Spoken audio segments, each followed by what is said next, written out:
भारत की सियासत में जेएनजी का बढ़ता प्रभुत्व। मैं आज इस टॉपिक को ज़हन में रखकर अपना कुछ टिप्पणी करना चाहता हूँ। जैसे कि मैंने राजनीतिक विज्ञान से स्नातक और पोस्ट ग्रेजुएट या पीजी किया है। जहाँ तक मेरा राजनीति में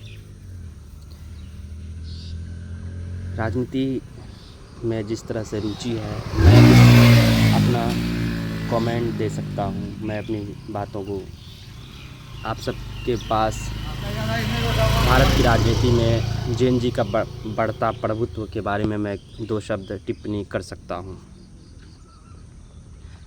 अगर आप देखे होंगे कुछ सालों से या कुछ महीनों से जेएनजी अलग अलग सरकारों में अपना बहुमत, अलग अलग सरकारों में, चाहे वो राज्य सरकार हो चाहे केंद्र की सरकार हो।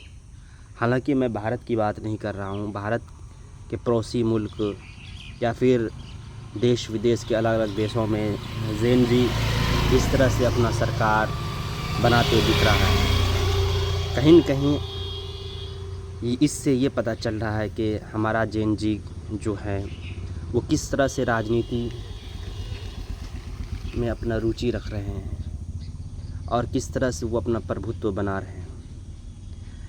जैसे कि हम उदाहरण स्वरूप ले सकते हैं कि हमारे पड़ोसी देश नेपाल में जेएनजी प्रोटेस्ट के बाद वहाँ किस तरह से आंदोलन के बाद वहाँ पर बालेन सरकार अपना प्रभुत्व बहुमत साबित करता है।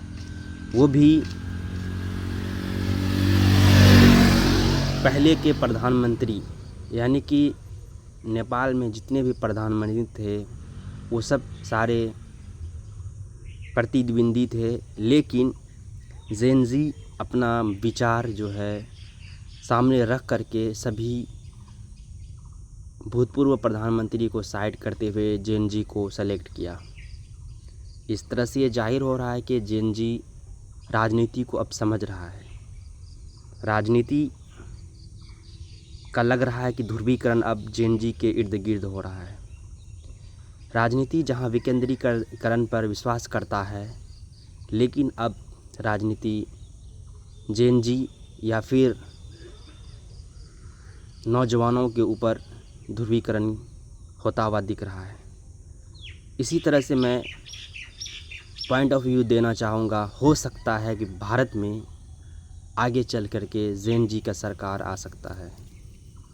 जैसे हम भारत में केंद्र सरकार की बात करें तो यहाँ पर तमिलनाडु जैसे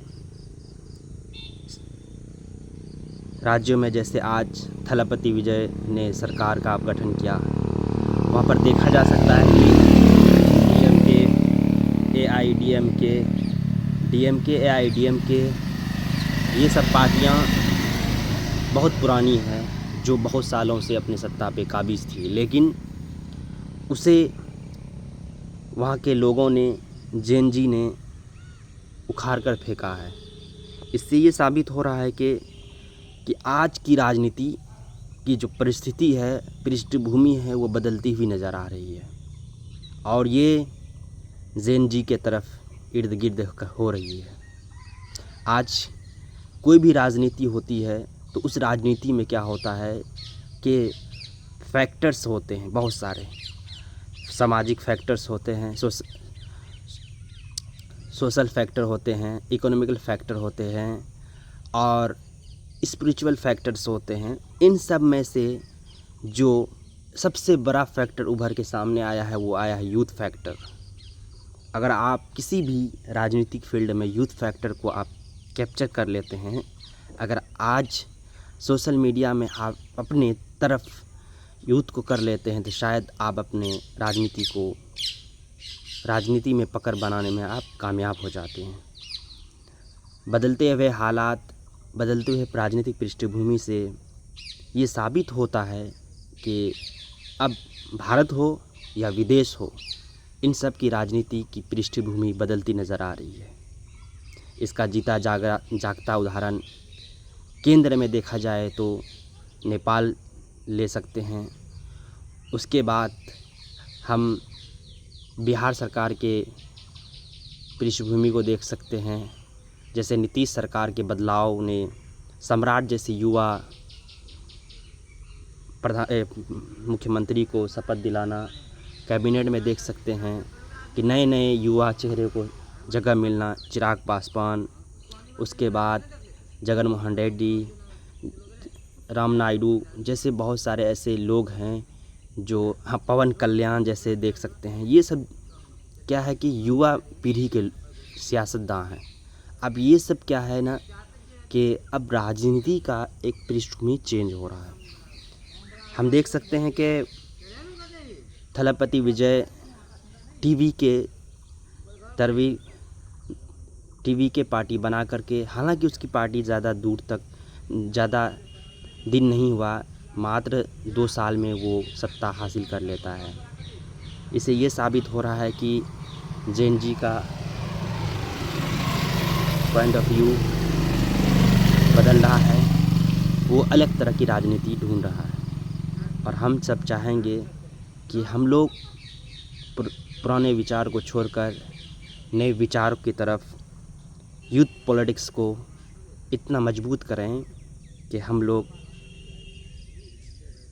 इस यूथ पॉलिटिक्स पावर को